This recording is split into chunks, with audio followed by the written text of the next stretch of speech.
Good morning and welcome to Peterman Gospel Blog Talk Radio from our studios here in Beatrice, Alabama. I'm your host, Freddie Howard, for the Sunday school lesson for Sunday, September the 27th.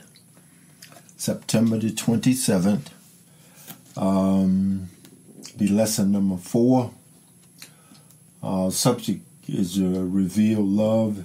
A devotional reading will be coming from John, the 14th chapter, verses 1 through 14. Our background scripture will be coming from Genesis, the 43rd chapter, 45th through 1 through 15.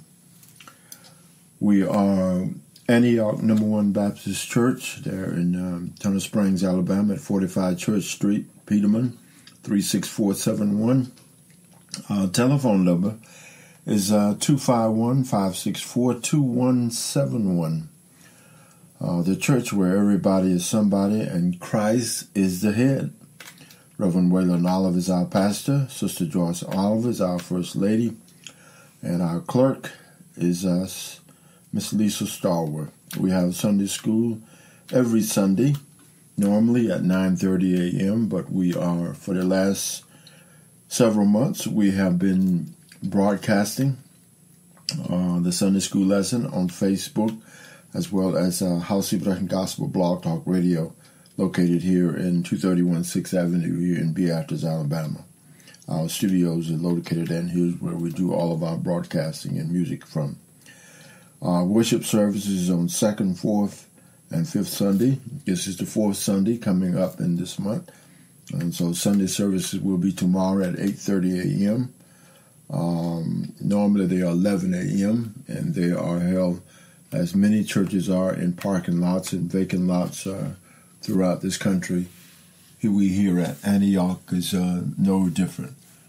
And we want to thank all of our folks that are with us, that have been listening and enjoying our program. We thank you all. We thank you all.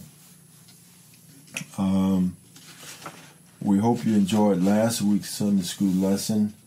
This has been a very interesting, powerful series, Love One Another, and it is struggle with love. It shows the elements of what happens in a family when parents are biased towards brothers and sisters, your siblings. It produces civil rivalry. Man meant it for one way, but God still uses these situations. His plan still goes forward regardless of what some moms and dads do in the family, so forth, as produces civil rivalry. Some of these civil rivalries leads to death. In this case, biased love, which was September the 6th, that came out of Genesis. Then Genesis, the 37th chapter, verses 2 through 11, as also September 13th, obedient love, that came out of Genesis, the 41st chapter, 25 through 33. And other verses. Then September 20th, which was last week, victorious love, came out of Genesis, the 42nd chapter, verses 6 through 25. And this September 27th lesson is reveal love. This will be coming out of Genesis, the 45th chapter, verses 1 through 8, 10 through 15. And this lesson unit has been struggling with love, struggles with love. Love is a powerful thing which God has made, but the thing of it is, love has to be in a certain perspective, in a spiritual Christ-like way. Let us begin. Reveal love.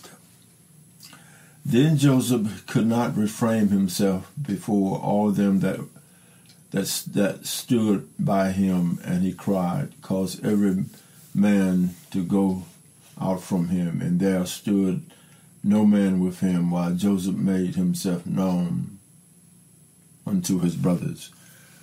To quickly captivate and bring you back up to date, Joseph's brothers are down in Egypt to get food because of the famine in the land. But Joseph is now the head person there in Egypt. He runs everything except the kingship of the nation and making sure that everybody has food. He's a wise person, and God is using him in this manner. And what God is doing also is planting the seeds for a nation. He is planting the seeds for a nation with these series of events.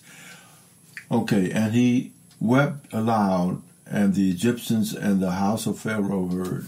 In other words, when his brothers and Joseph are together and to reveal what has taken place and how they tried to kill him and how he put him in a well and the Mennonites sold him into Egypt and how he has come up now. He's the head person there, and all kinds of situations that went on in the family. But all the families now, everything is coming to terms, and everybody's loving and caring and forgiving and is in a state of thankfulness for what has taken place. But they think these things are taking place in a vacuum, but God has a plan. God has a plan. And let's go to verse 3. And Joseph said unto his brothers, I am Joseph. Doth not my father yet live? First thing he asks about his father. And his brethren could not answer him, for they were troubled at his presence. Look at that. They are in shock about what's going on. Okay. And Joseph said unto his brethren, Come near to me, I pray you. And they came near. And he said, I am Joseph, your brother, whom you sold into Egypt. Oh, look at this. Coming full circle now. Now therefore, this is verse 5. Now therefore, he be not grieved, nor angry with yourselves, that ye sold me hither. Listen to this now. Here's what he said, and I quote, For God did send me before you to preserve life. Look at that. To preserve his family life, to preserve people's lives that are hungry all over the world at the time, that are coming to Egypt for food because of the 7-year famine. Let's go to verse 6. For these 2 years hath the famine been in the land, and yet there are 5 years in which there shall neither be earthling nor harvesting, eating or harvesting. In other words, it is so bad, nothing's going to be happening in 5 years. That's a real famine. No harvesting, nothing going on. All right, let's go to the next verse. All right, verse 7. And God sent me before you to preserve you a posterior in the earth. Look at that.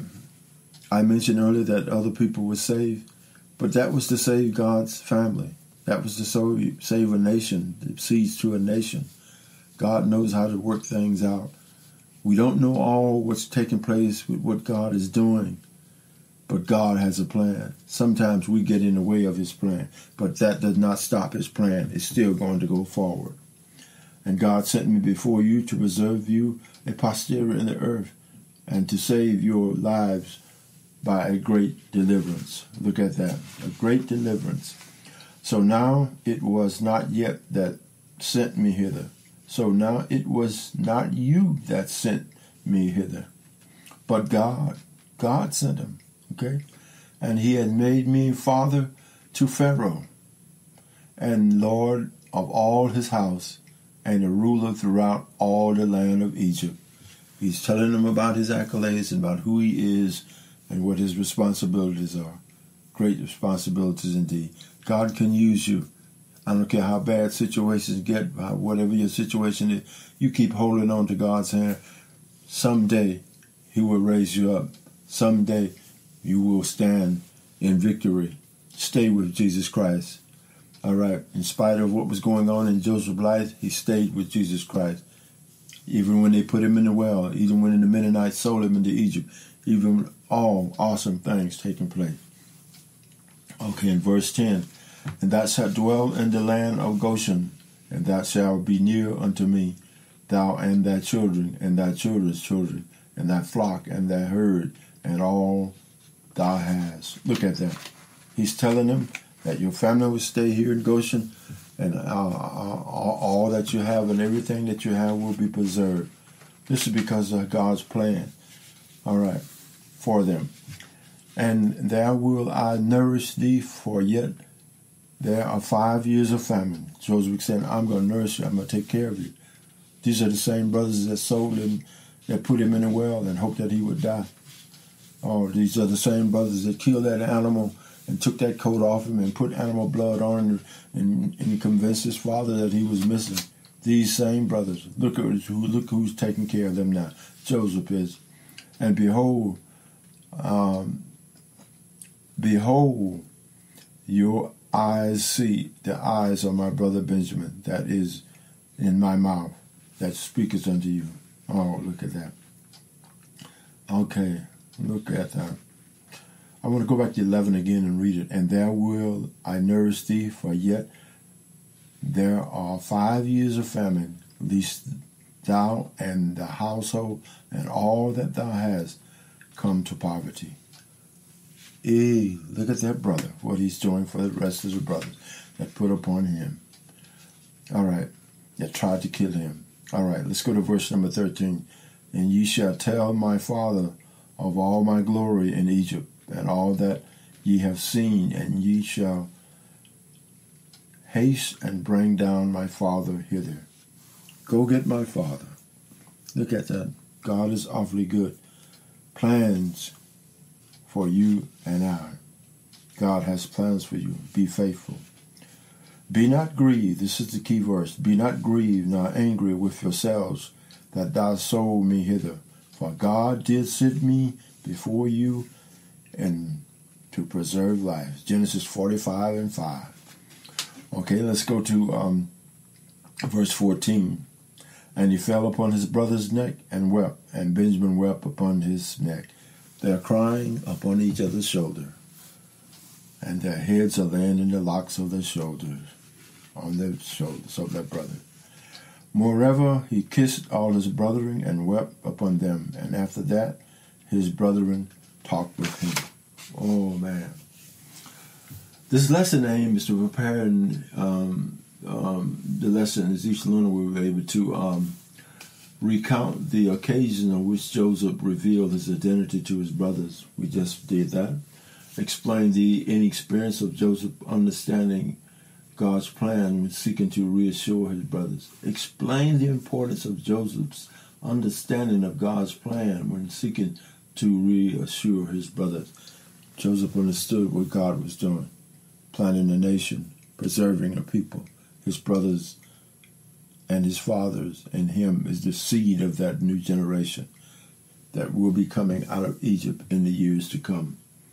Plan and implement best steps and action to model love and forgiveness. Oh man, there is a lesson in there for you. Best steps for you to implement the model of love and forgiveness. How about you? Who have you wronged? Are you ready to forgive them? Don't worry about somebody that's forgiving you. That's between God and them. But if you have wronged somebody, forgive them. Restore. All right. Lesson outline. Luke, I'm your brother. I'm your brother. Revealing identity. Privacy demanded. He sent all the Egyptians and everybody out of the room, remember? He sent everybody out of the room except the family. Privacy is good. Privacy is good. Haven't you had a situation where you needed privacy and you didn't need other people involved in it? You sent them all away. All right. Truth acknowledged. They acknowledged what they did to each other in different situations like that. How many of you are willing to acknowledge what you have done wrong to somebody? Brothers assured. Who do you assure? Do you assure your family of situations when things get out of hand and when they finally coming back together? You assure that I will be there for you. I will take care of you. How about a mom or a dad? They are getting old and they're thinking you're going to put them away in a nursing home or whatever you're going to do. How many of you assure them, okay, I'm going to take care of you? These are spiritual and Christ-like things to do and moral things to do, good things to do.